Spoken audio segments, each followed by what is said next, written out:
Las opiniones y comentarios vertidos en este programa no son responsabilidad de TV Azteca, sino de quien los emite.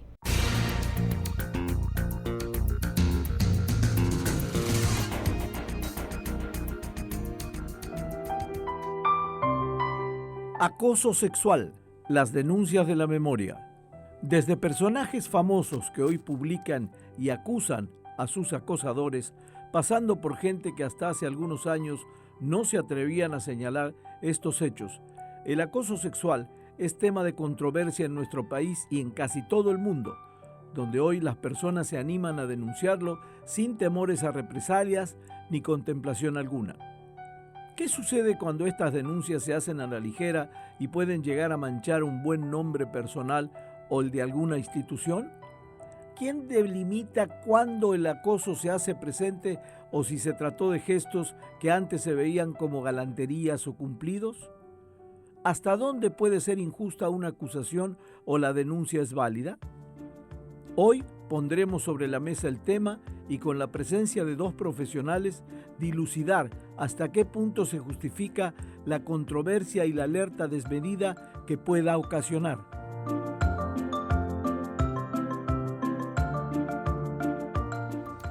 Buenas noches y bienvenidos a un nuevo programa donde pondremos sobre la mesa un tema de interés general, y vaya que el de hoy lo es, un tema espinoso, difícil, pero que hay que tratarlo, porque si no nos vamos a quedar rezagados todos.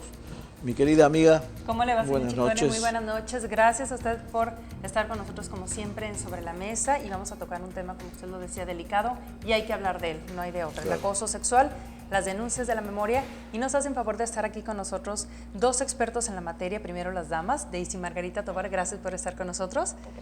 Y el doctor Hermes Millán Redín, muchas gracias también por acompañarnos. Gracias a ustedes.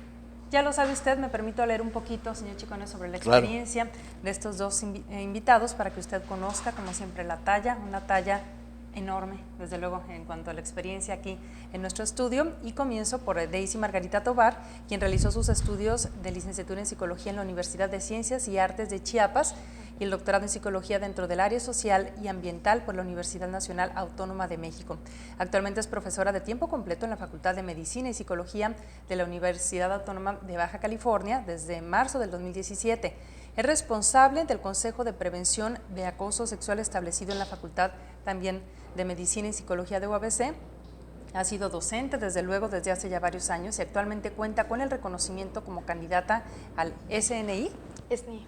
SNI, Sí. Ajá, el SNI, que otorga el CONACYT. Ha sido además autora de varios textos. Margarita, muchas gracias. Muchas gracias. Y el doctor Hermes Millán Redín, uruguayo de nacimiento, pero ya adoptado fronterizo desde hace poco más de una década. Licenciado en Psicología por la Universidad de la República, Uruguay, con maestría en Prevención y Tratamiento de Conductas Adictivas en la Universidad de Valencia, España. Doctorado en Estudios Críticos y Psicoanálisis, cursado en el Instituto de Estudios Críticos y de Psicoanálisis en México.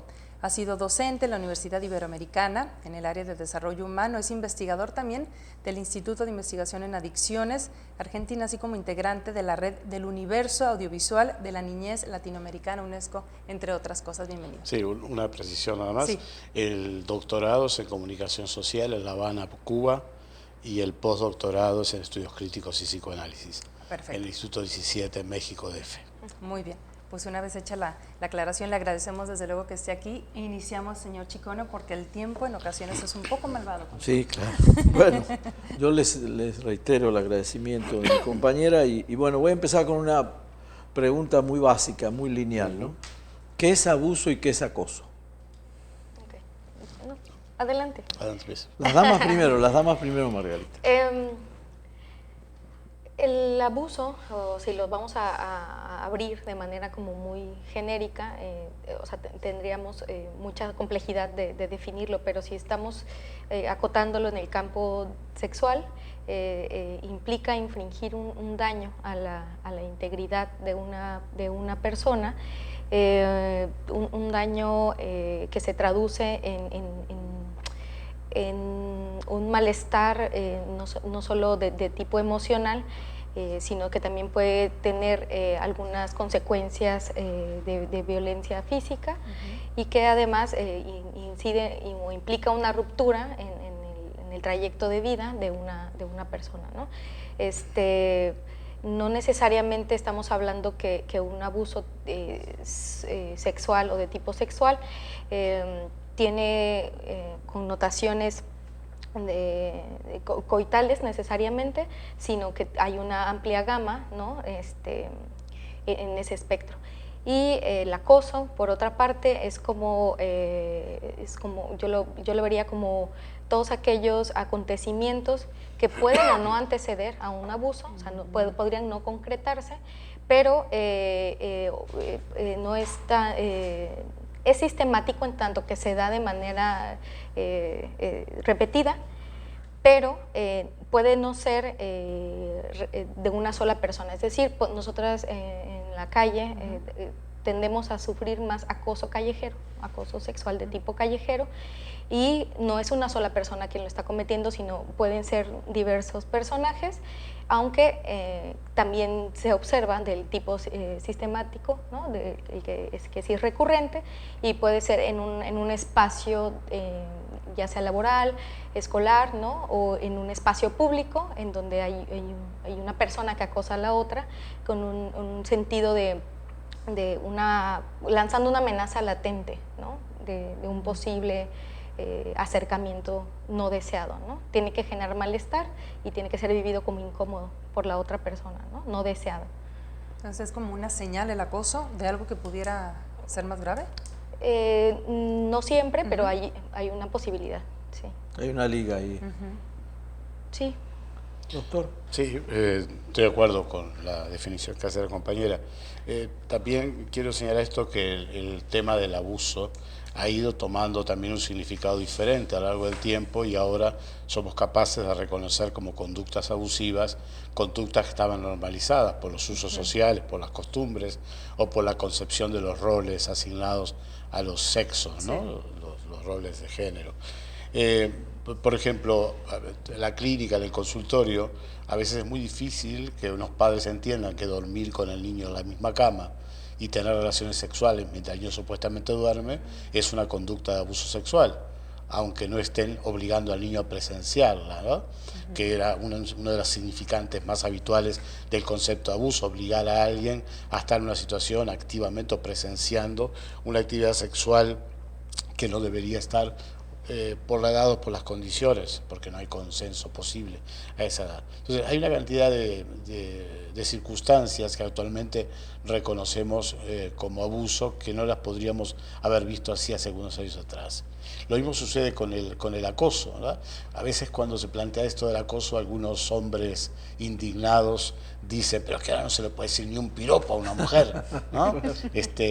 Entonces, y está planteado esto, el piropo es un acoso, no es un acoso, bueno, la persistencia en un piropo, el no reconocer la negativa. Si, digamos, si algo caracteriza el acoso es la dificultad o imposibilidad del sujeto acosador de reconocer el no. Y la utilización, la mayor parte de las veces, de un espacio de poder, sobre el cual poder plantear la amenaza implícita o explícita de una represalia cuando el acosado no acepta compartir esa provocación o esa invitación sexual. Esta es una característica dentro de la variedad de circunstancias que planteaba la compañera, diríamos que un eje central sería esto, ¿no? El no poder reconocer el no.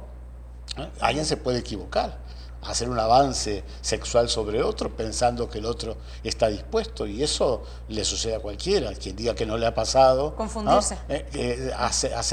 Tomar una iniciativa de acercamiento hacia otro que después no quiere, pero hay un no que debería ser el límite absoluto, ¿no? Fuera de toda discusión, fuera de toda especulación. Y la otra cosa, insisto, la utilización de una circunstancia de poder que implica la amenaza explícita o no de una represalia si el otro no acepta. Podría notar también, por ejemplo, en la parte para un poco desmitificar también que el abuso sexual sucede entre dos personas que parece que no tienen ninguna conexión. Precisamente muchas de las cifras de abuso sexual se da entre personas que tienen algún tipo de relación, ¿no? Puede ser esta de tipo familiar o de un vínculo de amistad o de algún, incluso entre una pareja, un matrimonio, personas casadas, un poco desmitificar que sucede como de manera arbitraria, ¿no? Esto sucede de manera sistemática, incluso un poco parece que ahí todavía cabe la duda, ¿no? De bueno, pero si están casados, entonces tendría que tener accesibilidad sexual, ¿no? Entre la pareja, pero no siempre ocurre así. Entonces, cuando incluso hay coerción o lo que decía Hermes sobre un posible daño, hay una amenaza, un costo por no acceder, entonces pues se vuelve, ¿no? Una situación de abuso, aun cuando están estas personas cohabitando o ya teniendo una relación de mucho tiempo. Es muy común que se da pues abusos sexuales, ¿no? Esta circunstancia que se Margarita de la frecuencia del abuso sexual en el núcleo de la propia familia, de alguna forma me parece que es un tema particularmente interesante porque pone en cuestión todos los mitos sobre la familia, ¿no? Parecería para algunas representaciones sociales que están puestas sobre la mesa de los diálogos de varios ámbitos, que la familia de antes era una construcción casi sagrada, ¿no? Donde era la oportunidad del desarrollo del bienestar de los niños y la seguridad máxima, ¿no? Donde van a estar más seguros que dentro de la familia. Y que la familia contemporánea, con todos los cambios, la pluralidad de formas de familia, es amenazante, genera inestabilidad y pone al niño en una circunstancia de exposición al peligro. Bueno, mis pacientes en 36 años de clínica fueron abusados, muchos de ellos, por esas familias religiosas, de un discurso hacia afuera de protección y idealización núcleo familiar. El peligro estaba dentro. El peligro estaba dentro. Entonces, hablar del abuso sexual es particularmente irritante a veces porque pone en juicio todas las idealizaciones con respecto a la familia. Obliga a ver a la familia como algo a veces diferente, descarnado, atravesado por pasiones de diverso tipo, que no es la familia esta formal, que lleva al niño de la mano a la escuela y le carga la mochila. Al lado, atrás, debajo de esto, corren estas otras historias.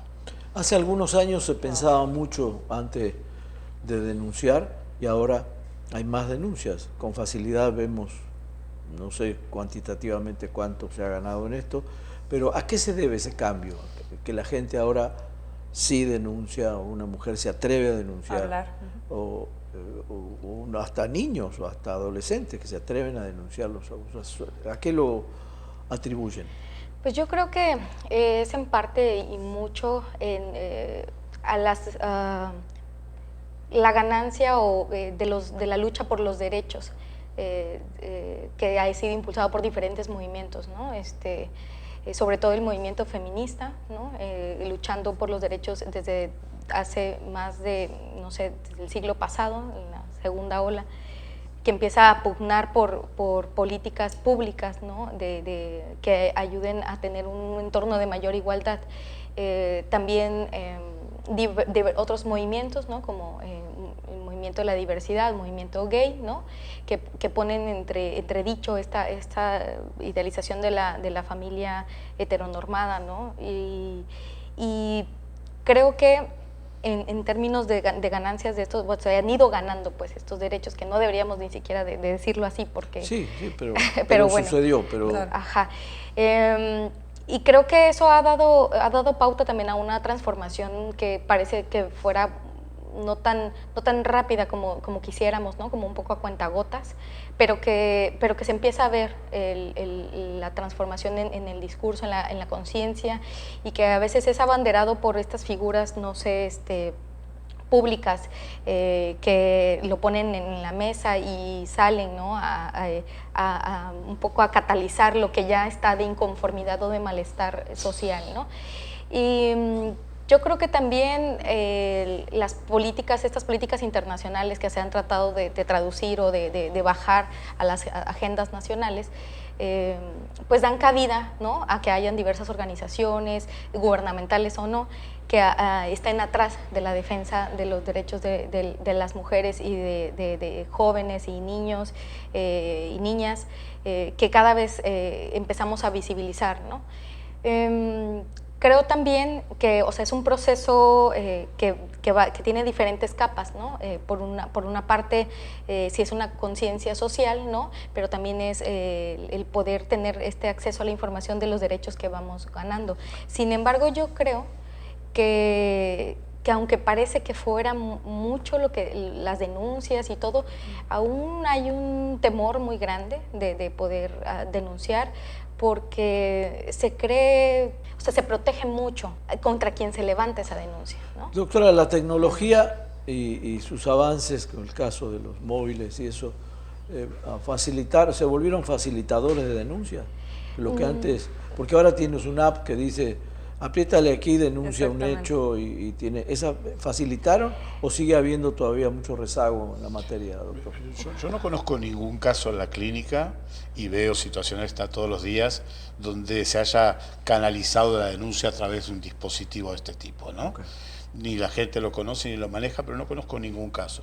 Lo que sí uno ve todos los días es que con estas últimas décadas se ha puesto en tela de juicio un criterio rector bajo el cual se amparaban todas estas conductas, que era la propiedad del macho, la propiedad del hombre sobre la mujer y la propiedad del hombre sobre la familia. Que esto era una cuestión interesante, porque ante cualquier intento de denunciar, la respuesta era: en mi casa mando yo con mi familia hago lo que quiera, usted métase en la suya, ¿no? Entonces esto está en tela de juicio, esto ha entrado en crisis, bueno, por el desarrollo de todos estos movimientos de reivindicación de los derechos civiles, los derechos de la mujer, los derechos de las minorías, etcétera, que señalaba Margarita recién. Esto ha cambiado sustancialmente. Claro, también es cierto que este cambio es relativo, porque hay una especie de doble discurso, ¿no? Hipócrita, donde por un lado cualquiera que pretende tener influencia social y es más o menos inteligente, hay algunas bestias salvajes que obviamente no se dan cuenta, pero el que es más o menos inteligente sabe lo que hay que decir, lo que es políticamente correcto para poder desarrollar su influencia social en cualquier medio. Entonces hay un discurso de reconocimiento del derecho de la mujer y hay una práctica de violencia todavía fuertísima, extendida, mayoritaria, diría yo, con todas las conductas abusivas que esto implica. Cuando conversamos con los alumnos, por ejemplo, con los grupos de terapia, sobre estas cuestiones aparecen siempre algunos elementos interesantes. Cuando yo les planteo, por ejemplo, que la caballerosidad es la forma más extendida de la violencia de género, bueno, acá eso provoca una explosión, pero ¿cómo llevarle la bolsa a la señora o abrirle la puerta puede ser un acto de violencia? Bueno, si ese acto implica decir tú eres tan tonta que no puedes ni abrir la puerta, o eres tan débil que lo puedes cargar con la bolsa, pero nadie lo dice de esa manera, claro, porque nadie lo dice conscientemente pensando que es un acto de violencia, pero en definitiva hay una violencia cotidiana en la administración del hogar, en las cosas de la casa, en quién es responsable de sostener la expresión de los afectos y quién es responsable de sostener la viabilidad económica de la familia. En todo esto hay unos atravesamientos de violencia que no han sido, creo yo, tocados a fondo, ¿no? A veces se piensa que basta un pensamiento, un discurso revolucionario para que en la práctica cotidiana se haya revolucionado los códigos de relacionamiento. Y vemos, por ejemplo, varios testimonios, bueno, tú eres de Chiapas, todos los testimonios de violencia en las comunidades liberadas zapatistas, asociados al alcohol. Las mujeres en el momento tuvieron que salir a las calles a volcar los camiones que traían alcohol, aunque supuestamente no se podía consumir, porque el alcohol estaba asociado a altos índices de violencia, ¿no? Una vez en Uruguay me consulta una señora violentada por su marido, que era procurador de los derechos humanos, ¿no? Entonces digo, estamos en una situación de enormes avances, también mucha gente ha aprendido a decir lo que hay que decir, lo políticamente correcto, pero los atravesamientos que están por debajo del discurso todavía creo que siguen estando en una situación de alerta, ¿no? De alarma. Sí, y aquí hay dos planos diferentes. Una cosa es ganar terreno en comunicar, ¿no? O difundir estos casos, ¿no? Hacer una denuncia pública, se han utilizado las redes sociales, uno puede descargar más fácilmente pues, las políticas, las leyes y todo, pero de eso a llevarlo a un a una conclusión justa, ¿no? No estamos preparados en términos de poder dar un seguimiento que tenga un proceso, un procedimiento legal en un entorno de justicia, ¿no? O sea, una cosa es la denuncia, que es lo que tú preguntabas, sí, claro, cada vez estamos más fortalecidas, ¿no? Y fortalecidos, y sobre todo en este caso, digo, aqueja más en términos cuantitativos a las mujeres, y claro que hacemos la denuncia, pero hay un castigo social atrás de esa denuncia porque no está permitido, y aquí es una cuestión también de posicionar a las mujeres como objetos. Una mujer que habla públicamente, se desplaza de ser un objeto sexual al cual puedes infringir un tocamiento, un acoso, una mirada lasciva, y se coloca al plano de ahora es un sujeto capaz de hablar en el terreno de lo público, y al hacerlo público se posiciona como sujeto político, y eso no es permitido y hay que castigarla. Y es peligroso, ¿no? Porque es volteada a ver. ¿Quién determina cuando una, y lo pregunto de veras desde la inocencia que no tengo, pero ¿quién determina si una mirada es lasciva o no? O una mirada es seductora, o trata de ser. ¿En qué momento? No, a mí me asustan esas cosas, porque cuando dicen la miró lascivamente, decir, ¿cómo se detectan? En primer lugar, la intuición del que es objeto de la mirada, ¿no? Okay. Esto es muy difícil de poderlo describir. Bueno, si mira de la cintura para arriba se detiene en el pecho, claro. Pero no en el costado del pecho y no en el pezón. O sea, no puede haber una gráfica del recorrido de la forma de la mirada. Pero las mujeres dan testimonio, y en general acertado, de cómo la subjetividad les permite ser conscientes de la mirada. No quiere decir que los cuerpos tengan que dejar de ser objeto de la mirada, y que los cuerpos tengan que dejar objeto del deseo, de ser objeto del deseo.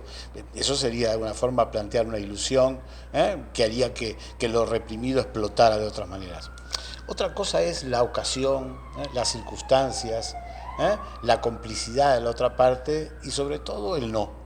Yo reivindico esto, ¿no? El no solamente no me toques. El no es una mirada como diciendo que estás mirando, güey, no basta con eso, ¿no?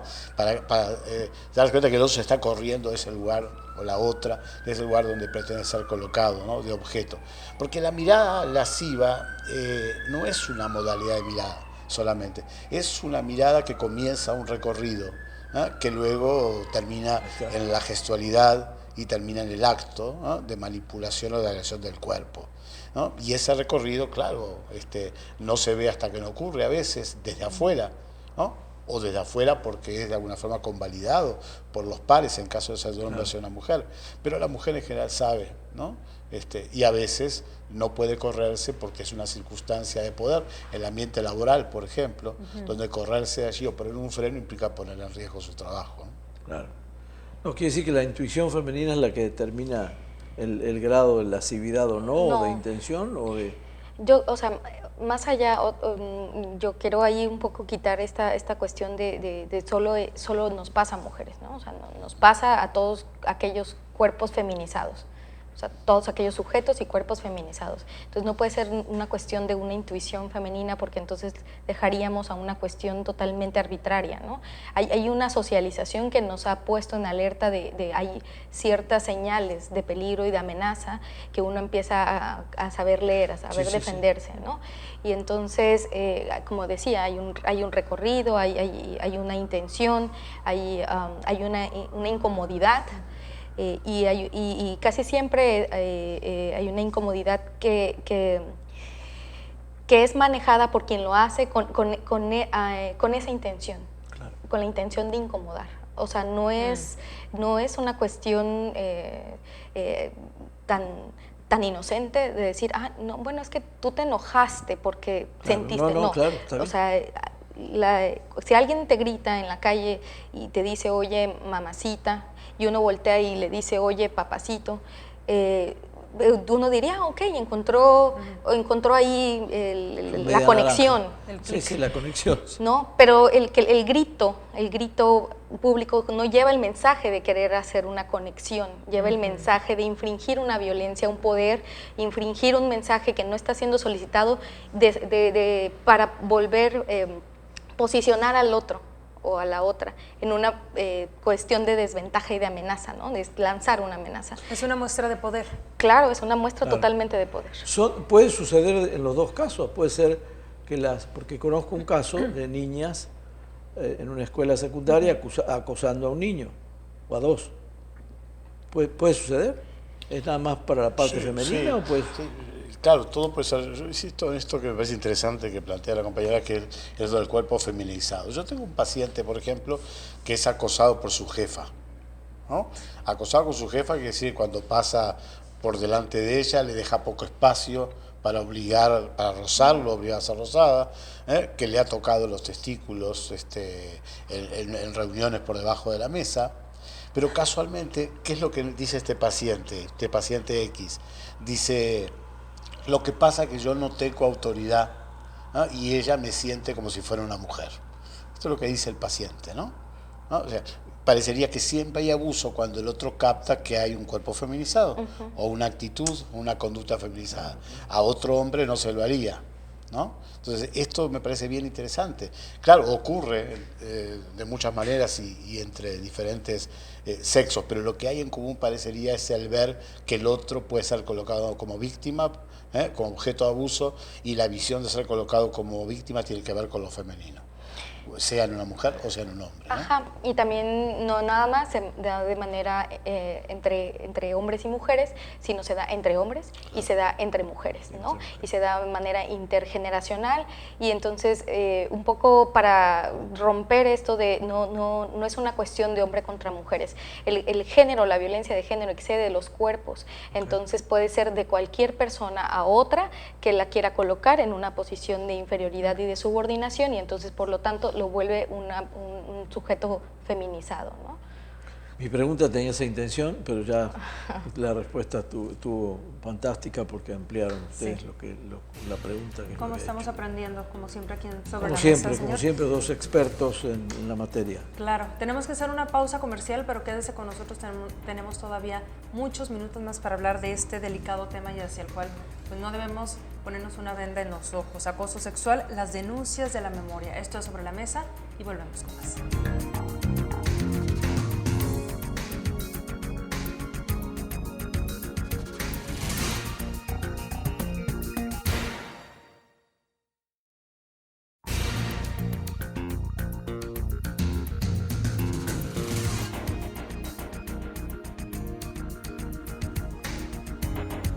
Ya de regreso en Sobre la Mesa, muchas gracias por continuar con nosotros. Estamos tocando el tema, como usted bien sabe, acoso sexual, las denuncias de la memoria, y nos siguen haciendo favor de estar con nosotros y de ilustrarnos en el tema, señor Chicone, los doctores Daisy Margarita Tovar, a quien agradecemos, y también desde luego el doctor Hermes Millán. Muchas gracias por seguirnos ilustrando sobre este tema, y pues vamos a continuar, si le parece. Vamos a continuar. Yo me quedé, no te interrumpí, doctor, antes, pero me fue revelador para mí porque veo que hay apps del gobierno donde están promocionando que si un niño es golpeado, y me llamó la atención que dijiste que en tu consultorio no había habido un solo caso de que usaran esa aplicación. Quiere decir que no está funcionando muy bien, porque habría alguna pequeña muestra de tu parte o de ambas partes donde se diga que sí está funcionando. Entonces tiene que ver la pregunta que sigue con esto, es decir, ¿qué tanto los gobiernos actúan con celeridad en los casos de denuncia, según su punto de vista? Bueno, yo creo que no hay una buena planeación de programas de intervención o de prevención o de atención. Se hacen medidas, se puede decir hasta un tanto arbitrarias, sin hacer un poco de investigación o de consultar a expertos, ¿no? Expertos en la materia, que hagan o que proyecten qué tan aplicable o qué tan práctico es lo que se está realizando. Porque, por ejemplo, se hacen acciones que atienden a necesidades prácticas, como, no sé, voy a poner el ejemplo del metro en la Ciudad de México, ¿no? Y entonces en el metro de la Ciudad de México se hace una denuncia cada vez mayor de que había mucho tocamiento y acoso en los vagones mixtos, y entonces una medida para atender esa necesidad práctica fue hacer vagones, los 2 primeros vagones para mujeres, ¿no? Efectivamente. Y entonces eso reduce el número quizá de denuncias o de estos actos, ¿no? Entonces disminuye, pero no resuelve, no hay una planeación que realmente nos ayude a hacer un cambio estructural, ¿no? O sea, es un proyecto de reeducación, más que de castigos o de normatividades o de sanciones, ¿no? Entonces, la inversión más fuerte es la reeducación, no solamente de todos y todas, sino de quienes están al mando de aplicar esas normativas, ¿no? Estas sanciones o todos estos programas. Entonces parece ser que hay una desconexión entre las estrategias que implementan y la real aplicabilidad. O sea, pensaba en las apps que decías, perdón que regrese al tema, pero por ejemplo en la facultad, el hecho de tener un link, ¿no?, de denuncia del acoso, donde ellos y ellas puedan hacer su denuncia, ha facilitado, porque entonces parece que hay una barrera de la denuncia cara a cara, que es importante que se vaya cambiando esta cultura, porque regularmente quien denuncia es cuestionado sobre la veracidad de lo que está diciendo. Entonces parece que hay una represalia, ¿no? Parece que ahí no se lleva a cabo un proceso tan justo para quien está haciendo la denuncia, como se pone en entredicho y hay un costo social, y entonces a nosotros sí, esta posibilidad de tener un link, ¿no?, donde se hace la denuncia de manera anónima en la comunidad de un espacio seguro, sin que acuda, y también hay la opción de poderla hacer con un nombre, ¿no?, pero está la opción de hacerlo anónima, ha facilitado que empiecen a llegar cada vez más denuncias. ¿Y qué tanto responde la autoridad a ese llamado? Sí. ¿Hay eficiencia o lo ven? Eso creo que ayuda. Seguimiento se da. ¿Ha mejorado? Sí, como la población, bueno, la comunidad estudiantil de la facultad ha visto que hay un buen seguimiento, una respuesta pronta, rápida. En el protocolo que implementamos, bueno, se creó un protocolo, el Consejo de Prevención del Acoso, creamos un protocolo inspirado en diversos protocolos de universidades públicas del país y en las leyes federales. Entonces se elaboró un protocolo muy claro, ¿no?, que se da a conocer, se le explica a las personas en diferentes foros, en conferencias, en talleres, a veces en reuniones ya de tipo académica con los jefes de grupo o jefas de grupo, y se ha socializado. Entonces hay tres funciones, que es la atención a casos, la prevención y la investigación. Entonces es un programa muy completo, que lo que nos ayuda es vamos a hacer investigación para ver cuáles son los indicadores, para ver cuál es el fenómeno, cómo se da también cualitativamente hablando. Vamos a hacer actos, conferencias, actividades, talleres de prevención, ¿no? Invitamos expertos y todo para ir empezando a sensibilizar, a dar a conocer cómo identificar un acoso, cómo esto, ¿no?, de poder tener herramientas para decir no, también, y que el otro también comprenda un no, ¿no?, el límite del no. Y por último, lo de la atención ha sido una atención clara, se le da seguimiento. Han habido algunas, no sé, como sanciones que se han aplicado. Nosotros no aplicamos sanciones, eso también un poco para aclararlo, sino nosotros somos un órgano consultivo, damos claro, recomendaciones, y entonces desde dirección, ¿no?, los directivos hacen las sanciones, ¿no?, emiten las sanciones. Y esas sanciones se han seguido, y entonces se ha ido ganando la credibilidad. Permíteme, ¿y en esas sanciones se fue incrementando la fuerza de las acciones, o sigue siendo igual que hace 20 años a la hora de juzgar a un abusador sexual? Sí. ¿En eso hemos progresado o siguen igual las cosas? Yo creo que hay que diferenciar los avances en relación al abuso y al acoso. Okay. Sin duda todas estas herramientas, este link, están orientados a poder canalizar la denuncia del acoso, ¿verdad? Sin embargo, el abuso yo creo que se sigue denunciando tardíamente, años después, solo cuando la víctima siente que esta experiencia irrumpe en su vida cotidiana, interfiriendo algo de lo que quiere hacer y no puede, la vida familiar, la vida de pareja, las disfunciones sexuales, etc. Solo allí, y muchas veces luego de años de estar pensando qué hacer y luego de consultas psicoterapéuticas, recién allí hay la posibilidad de denunciar, de ponerle voz a ese sufrimiento secreto, ¿no? Repetitivo, esa imagen repetida internamente durante años y años de la vida. Creo que en eso no ha habido mucho avance. Pero además, cuando hablamos de qué hacen los gobiernos, los estados, yo creo que esto hay que insertarlo dentro de una concepción de la política, ¿no? Y la política sigue siendo machista, discriminativa y violenta. Entonces, se puede esperar que de los políticos, digo, en general hablo, surjan medidas prácticas, un vagón en el metro, los taxis rosas, pero es difícil que puedan ser el punto de partida de la reivindicación de un nuevo discurso de género sobre el cual se eduquen las generaciones actuales y las futuras. O la solución, ¿no? Eso creo que al día de hoy es impensable que pueda pasar, ¿no? Porque por más que hay cuotas femeninas en los parlamentos, sigue habiendo primeras damas, sigue siendo la política una guerra despiadada al mejor estilo de justamente de los caballeros. Digamos, no hay nada más caballeroso que la política, porque pelean como caballeros medievales, ¿no? Claro. ¿Ah? En un terreno donde la mujer está excluida, aunque haya mujeres, ¿no? Entonces me parece que pensar en un discurso sobre el cual se apoya una transformación de la manera de ver las relaciones de las personas, porque en definitiva eso es lo que está sobre la mesa en juicio, una nueva manera de ver las relaciones con las personas. No puede ser pensado solamente en orientaciones concretas, prácticas, para poder proteger a la víctima, ¿no? Porque se la protege aquí, pero sale del metro y a dónde va, y pasa por la calle, y qué sucede. Yo creo que estos avances son muy positivos, impactan en la denuncia del acoso, pero creo que la problemática del abuso sigue estando en una situación muy parecida a la de 20 años atrás. Sí, es decir, se atienden necesidades prácticas, sí, claro, pero no hay cambios estructurales, o sea, no hay un impacto, digo, muy a corto plazo que resuelve una situación inmediata, pero no hay una transformación de fondo.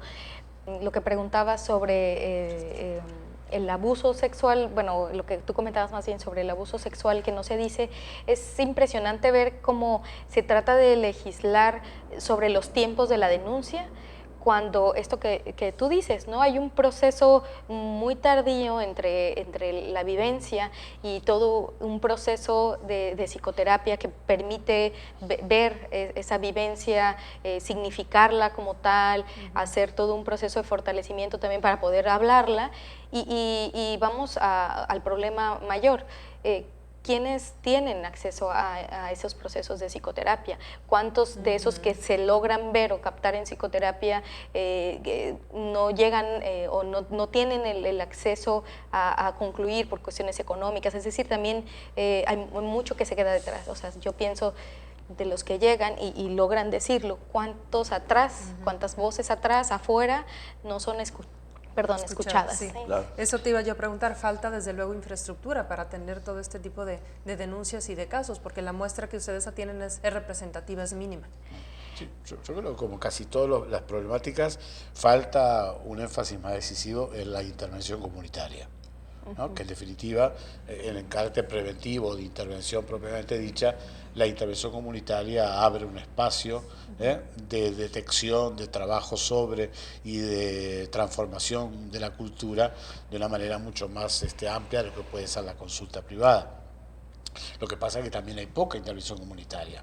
Hay mucha intervención en las comunidades, sí, pero no intervención comunitaria, orientadas desde las estrategias políticas, empresariales, etcétera, ¿no? Que no tienen como objetivo empoderar a las comunidades para que puedan desarrollar los instrumentos que esa comunidad considere idóneos para poder resolver los problemas psicosociales que las aquejan. No hay intervención comunitaria si esto no termina con una la creación de un dispositivo para resolver el problema, pero además con un aumento de la solidaridad ante la gente, de la iniciativa y de la toma en sus propias manos de la resolución de los problemas. ¿Cuánta intervención comunitaria hay en Tijuana orientada de esa manera? Yo diría casi nada, prácticamente casi nada. Sí. Doctor, tú tienes una larga experiencia y muchos años de profesión. ¿Notas una diferencia en cuanto a sensibilización de la sociedad en el tema en relación a hace 20 años atrás? ¿Está más sensibilizada la gente? Sí. ¿Está más, reacciona más rápido, está más consciente? Sí, no solamente en general. Yo diría que yo he visto un proceso interesante. Hace 15 años que vivo en Tijuana, no es lo mismo la situación de hoy, de hace 15 años atrás, en torno a la resistencia de la gente en general a poder validar, aceptar, considerar legítimas algunas formas de violencia y de abusos, ¿no? Por eso que algunas veces esto se desvirtúa y se piensa que la familia de ahora está más desintegrada, que tiene menos comunicación. Pero yo siempre sostengo, la familia que más comunicación tiene es la familia actual, comparada con los formatos familiares autoritarios y violentos de antes, ¿verdad? Una familia, a pesar de que sea crítico, no se ha encontrado la forma de hacerlo, donde hay espacio para la palabra de todos. Bueno, esto es una realidad mucho más alentadora ahora que antes, ¿no? Y hay también muchas madres y padres. Mira, yo veo en la consulta también cotidianamente personas, hombres y mujeres abusados que han convivido con el abusador hace 20 años, que tienen que ir a comer los domingos a la casa del tío Ramón, y cuando le contaron a la madre o al padre, a la madre generalmente, que Ramón los había abusado, sí, la madre dijo, bueno, pero no podemos desintegrar la familia, ¿no?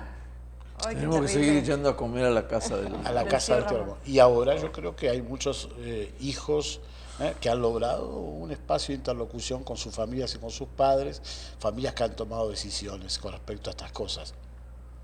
Y en el abuso me parece claro que hay dos pilares, ¿no? Que es la denuncia, por un lado, ¿no? Que esto es indispensable, en las formas que la historia familiar y personal lo permita. A veces el abusador está muerto, entonces no hay posibilidad de hacer denuncia. Claro. Pero la denuncia quiere decir colocarse a distancia del abusador y poder reclamar la solidaridad del grupo familiar en torno a una protección de la víctima que no se dio en la forma y el momento oportuno, ¿no? Les iba yo a preguntar, señor Chicone, sí, perdón, la importancia precisamente de desde en casa reeducarnos en este tema, ¿no? Cuando se acerca el hijo, el sobrino, el amigo de un amigo a contarnos esto, tenemos una responsabilidad en familia, desde luego, como padres. Sí, pero otra vez es en escalada, es una responsabilidad individual, de un ejercicio reflexivo y de autoobservación, porque no podemos decir, o sea, un abuso y un acoso sexual se da en el contexto de una cultura que permite la violencia de género, es una cultura de la violencia y entonces somos parte de esa cultura de la violencia, entonces hay que empezar a reconocer lo propio, ¿no? Lo propio, porque claro que hay cuestiones o conductas o pensamientos o comportamientos que recrean ese círculo de la violencia y que también, como decía, enmascaran, disfrazan, protegen a quien el acto, ¿no? Y a quienes lo cometen. También es responsabilidad de la familia, ¿no? Para abrir estos canales de comunicación, para poder buscar soluciones. Es una responsabilidad social, es una responsabilidad también pues, del Estado y de la estructura, porque no nada más, o sea, no recae en un solo núcleo, ¿no? O sea, pienso también en esto, en lo propio, ¿no? Los medios de comunicación, las canciones, las películas, o sea, uno voltea y parece que es un mundo en donde se consume, se duerme, se vive en un entorno de mucha violencia, ¿no? Se permiten, ¿no? Los chistes. Los chistes, las bromas, en las clases, que eso es un poco lo que nosotros estamos trabajando, ¿no? En las clases, una cantidad de violencia. Sí, eso te iba yo a preguntar, tú como catedrática, ¿te das cuenta de esto? Sí, de hecho algunas de las denuncias han venido de algunas estudiantes o algunos estudiantes que detectan esta violencia de género, y eso nos habla de que se están moviendo cosas y se está detectando como chistes de contenido homófobo, ¿no? Chistes de connotación sexual, ¿no? O preguntar, oye, no sé, ¿cuándo fue la última vez que tuviste un orgasmo? Y tú dices, eso en la clase, o sea, ¿a colación de qué o por qué? ¿no? ¿Para qué sirve? Claro, en Sí, este caso. o sea, en el contexto de qué, ¿no? Entonces, un poco, no para que no se hable de esto, sino es cómo se habla o para qué se habla de la sexualidad de los alumnos en un contexto que no está fuera, ¿no? Está fuera de lugar. Y entonces, sí, nosotros y nosotras detectamos, no solamente en comentarios entre ellos, sino también se nos han denunciado mucho de comentarios de docentes hacia estudiantes, ¿no? Y entonces es común, ¿no? Entonces uno está educado bajo este esquema, uno ve contenido televisivo o en el cine o en el teatro, ¿no? Bajo este esquema, camina por la calle, ve publicidad, o sea, parece que estamos muy expuestos y hay una cultura, ¿no?, que lo permite, ¿no? Los comerciales para vender algunos productos también. Sí. El video, que creo que por ahí habían vetado, no sé cómo se dice, pero censurado un video de un artista que estaba cometiendo un feminicidio explícito, ¿no?, un cantante de banda, y entonces pues uno se pregunta, ¿no?, cuántas visitas tuvo, cuántos likes tuvo en el poco tiempo que estuvo expuesto. Pero hasta hace muy poco, hablando de las aulas, había un profesor de la Facultad de Medicina de la UABC, conocerás el caso, que sacaba en el anfiteatro, en el aula, un revólver y se lo colocaba en la cabeza a los estudiantes, ¿no? Finalmente lo echaron, ¿no? Y algunos profesores decían, qué exagerado, si no tenía balas. ¿No? Y esto no es una anécdota de la ficción, ¿no? Sí. Es una historia. Eso ocurrió. Ocurrió durante años, además, ¿no?, en la Facultad de Medicina de la UABC. ¿Y qué quería mostrar con eso, de poner el revólver en la cabeza? Qué terrible. Demostrar su poder, dominio, humillar, ¿no?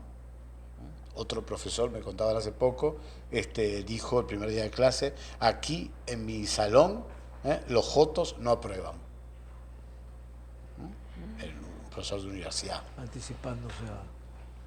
Qué terrible, qué terrible. Yo observé que a partir en el ambiente artístico, por ejemplo, a partir de la denuncia de Carla Souza, de acoso, unas cantidades de denuncias toda la semana empezaron a... Entonces la pregunta es, ¿se actúa por reflejo en estos casos? O porque ves que alguien lo haya hecho famoso, haya hecho una denuncia, una famosa, entonces yo me atrevo y empiezan a atreverse todo el mundo. ¿Se reacciona de esa manera en cadena una vez que lo hizo un famoso? Pues yo creo que funcionan como catalizadores, como referentes. No creo que tenga que ver con una cuestión de querer tener un acceso a la fama, ¿no? ¿Quién va a querer tener el costo social de platicar una experiencia de ese tipo y sabe que hay toda una serie de represalias, de oleadas de mensajes de odio, incluso de amenazas explícitas, de críticas, de amenazas también a tu estabilidad laboral?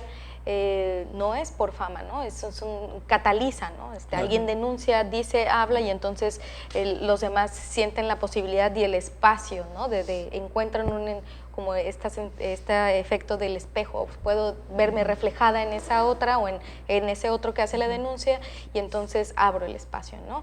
O sea, no es que se esté generando más, sino abre la posibilidad de que se hable, que se ponga sobre la mesa. Estaba ahí.